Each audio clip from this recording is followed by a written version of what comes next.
Auzubillahiminash-shaytanir-rajim. Bismillahir-rahmanir-rahim. Starting with the name of Allah, the most merciful and kind.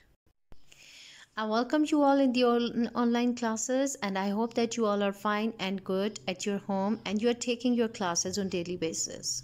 Dear students, you all knows that I start up with a lecture with a linkage that contains some important questions and you have to answer it. And I hope that you knows the answer because these questions are related to your previous topic which we studied already. So my dear students, try to answer my question. What is respiration? Yes, think about it and let's answer. Yes, your answer must be the biochemical process in living organisms involving the production of energy from food is called respiration. Very well done. Now, dear students, my next question is, what are the two steps of respiration that are involved in respiration? You are familiar with that? So, give me the answer. Yes. The process of respiration includes two steps, that is external respiration that we also call breathing and internal respiration that we also call cellular respiration. Very good. Now my dear students, my next question from all of you is, what is external respiration or breathing? Yes, try to answer it. Yes, your answer must be, it is a physical process in which gases are exchanged between body and surroundings. Very well done. Now my last and very important question from all of you is, what are the major organs of breathing system? Okay, what are the major organs of breathing system? Yes, you all knows that. The major organs of breathing system are nose, larynx, trachea, bronchi and lungs. तो students, ये जो मैंने आपको अपना last वाला ये जो question है ये इसलिए बताया है क्योंकि हमने कल यहाँ तक सारे पार्ट्स को डिस्कस कर लिया था जिसमें नोज़, लरिंग्स, ट्रेकिया, ब्रोंकाई ये सारे एक्सप्लेन हो गए थे. तो आज हम फर्दर ब्रोंकाई से आगे जो हैं वो डिस्क्राइब करेंगे. तो इसलिए मैंने आपको ऑर्गन्स जो हैं वो शो किए हैं ताकि आपको रिमाइंड हो जाए कि कल हमने कितने ऑर्गन्स पढ़े हैं और कितने ऑर्गन्स जो हैं वो हमारे पास रिमेनिंग हैं. So students, we have to study today. Our topic is about major organs of the breathing system. So we discussed in our previous lecture about nose, larynx, trachea and bronchi. Now we proceed further. Now students, आपने पिछले lecture में जो है वो पढ़ा था कि bronchi के जो हमारे पास सिंगल ब्रांच होती है उसको हम ब्रोंकस कहते हैं और वो जाके किस में खुलती है? लंग्स में खुलती है और वो डिवाइड हो जाती है छोटी छोटी ट्यूब्स में और हमने उन छोटी ट्यूब्स को क्या नाम दिया था? ब्रोंकियोल्स का. अब वो ब्रोंकियोल्स जो हैं वो जाके ओपन हो जाती हैं आपके ईयर सैक्स के अंदर या एल्वियोलाई के अंदर. तो स्टूडेंट्स, आज हम इसी को डिटेल में पढ़ेंगे कि एल्वियोलाई के बारे में. ठीक है, so underline this word alveoli. So students, in our previous class you studied that what we call the single branch of bronchi, we called it bronchus. And where it enters into the lungs. And it is divided into which small structure? It is divided into small tubes which we call bronchioles. And bronchioles are open into which structure? The bronchioles are open into ear sacs which we call alveoli. Students, अपने main topic पे जाने से पहले मैं आपको दोबारा से structure को बता देती हूँ कि ये जो डिफरेंट पार्ट्स हमने पढ़े थे, हमने ये कहा था कि ये मेन आपका ट्रेकिया है यानी कि सांस की नाली है. ये दो ब्रांचेस में डिवाइड होता है जिसको हम कहते हैं ब्रोंकाई और एक को हम कहेंगे ब्रोंकस. और अगर आप इसका क्लोजअप देखें ब्रोंकियोल्स का, तो ये ब्रोंकियोल्स जो होते हैं वो जाके खुलते हैं हवा के थैलों में जिनको हम कहते हैं एल्वियोलाई.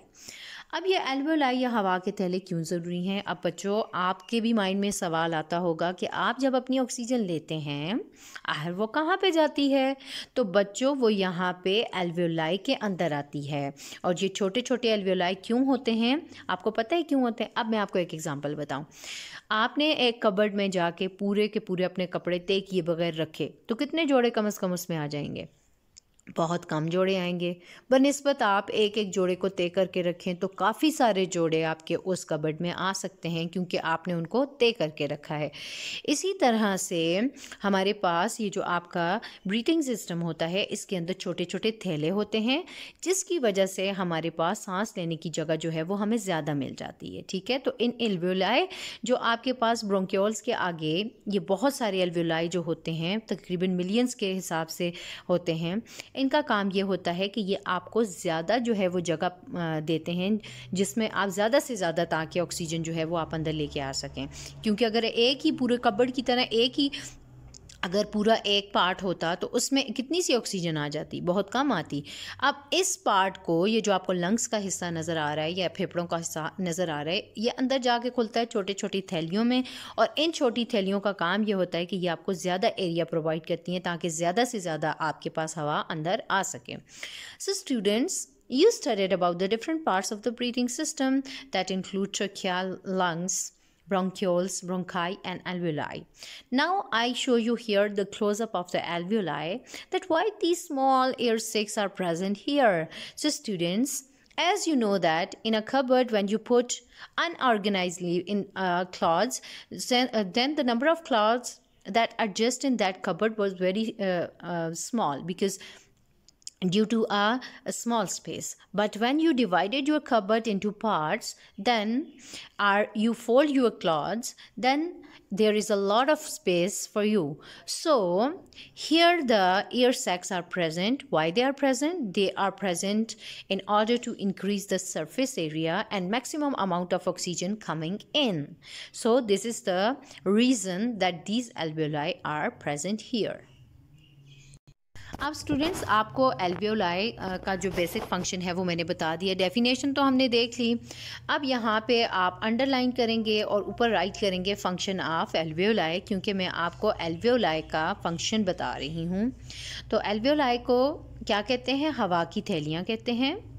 प्रोवाइड का क्या मतलब होता है? मुहैया करना। तो ऊपर आप लिख लें पेंसिल से, ताकि आप जब नेक्स्ट टाइम पढ़ें तो आपको फिर आसानी हो। लार्ज सरफेस एरिया को अंडरलाइन करें, इसका मतलब क्या होता है? ज़्यादा जगह देना, या सरफेस हम वैसे भी रकबे को कहते हैं और एरिया जगह को, तो इसका मतलब ये होता है कि आपको ज़्यादा रकबा या ज़्यादा जगह प्रोवाइड करती है। किसके लिए? एक्सचेंज, ताकि आप जो हैं मुतबादिल, यानी कि हवा जो है वो अंदर भी आए और बाहर भी जाए। तो एक्सचेंजिंग का मतलब है मुंतकिल करना। किसका? गैसेस का। और किसके दरमियान जो है वो हवा, जो गैसेस जो है वो मुंतकिल हो रही हैं? ब्लड के अंदर आ रही हैं और एयर से आ रही हैं, यानी कि यहाँ ब्लड से आपके पास ब्लड के अंदर जो है वो एयर आएगी और यहाँ से फिर बाहर जाएगी। ठीक है, तो आप सांस लेते हैं तो ऑक्सीजन आप अंदर लेके आएंगे, यानी ब्लड के साथ शामिल हो जाएगी, और एयर में वापस आप दोबारा क्या छोड़ देंगे? Carbon dioxide. ठीक है, तो इस तरह से गैसेस एक्सचेंज जो है वो होता है, और वो कहाँ पे होता है? एल्वियोलाई के अंदर होता है, क्योंकि ये आपको बहुत ज़्यादा सरफेस एरिया जो है वो प्रोवाइड करता है। So students, what is the function of alveoli? The alveoli provide a large surface area for the exchange of gases between the blood and the air. Is that clear? अब बच्चों, जो आपके पास alveoli का एक, क्योंकि बहुत सारे एल्वियोलाइज को, बहुत सारे हवा के थैलों को हमने एल्वियोलाई कहा है, तो एक को हम क्या कहेंगे? एल्वियोलस। क्या कहेंगे? एल्वियोलस। क्या कहेंगे? एल्वियोलस। तो यहाँ पे अंडरलाइन करके ऊपर लिख लें एल्वियोलस, और आगे लिख लें सिंगुलर ऑफ एल्वियोलाई। और यहाँ पे सराउंडेड को अंडरलाइन करें। सराउंडिंग का मतलब है, सराउंडेड का मतलब है घेरा होता है। कैपिलरीज, कैपिलरीज जो हैं वो हमारे पास क्या होती हैं? हवा, खून की बारीक रगें, उनको हम कैपिलरीज कहते हैं। So students, what is alveolus? It is a singular of alveoli, and each alveolus is surrounded by which type of blood vessels? Each alveolus is surrounded by many capillaries. अब हमारे माइंड में ये question आता है कि भाई ये capillaries आखिर क्या हैं? तो बच्चों, आपको पता है कि ये हमारे पास जो एल्वेलाई होता है उसके ऊपर बहुत सारी कैपिलरीज़ होती हैं और कैपिलरीज़ में आपका खून होता है और उस खून में आके आपके ऑक्सीजन एड अप हो जाती है। अब आपके माइंड में ये आता होगा कैपिलरीज़ क्या हैं। तो बच्चों हमारे जो पूरी अगर आप जिस्म को देखें, हमारे जिस्म में मुख्तलिफ़ किस्म की रगें हैं, नसें हैं, ठीक है। उनका काम ये होता है कि आपकी बॉडी को खून पहुँचाना और आपकी बॉडी से खून लेके जाना, ठीक है। अब जो खून लेके आती हैं और जिन्होंने पूरी बॉडी में खून पहुंचाना होता है वो कौन, जो पूरी की पूरी बॉडी से खून लाती हैं उनको हम कहते हैं वेन्स, और जो पूरी की पूरी बॉडी को फिर साफ खून देती हैं हम उन्हें क्या कहते हैं, आर्टरीज। अब इन दोनों को जो कनेक्ट करती हैं आपस में, जो खून की बारीक रगें जोड़ती हैं, उनको हम कहते हैं कैपिलरीज। तो कैपिलरीज क्या हैं, ये वो ब्लड वेसल्स हैं, यानी कि खून की वो नालियाँ या खून की वो रगें हैं, वर्दें हैं, जो कि क्या करती हैं, आर्टरीज और वेन्स को आपस में मिलाती हैं ताकि आसानी से आपके पास गैसियस एक्सचेंज हो जाए या किसी भी मटेरियल की ट्रांसपोर्ट जो है वो हो जाए, ठीक है।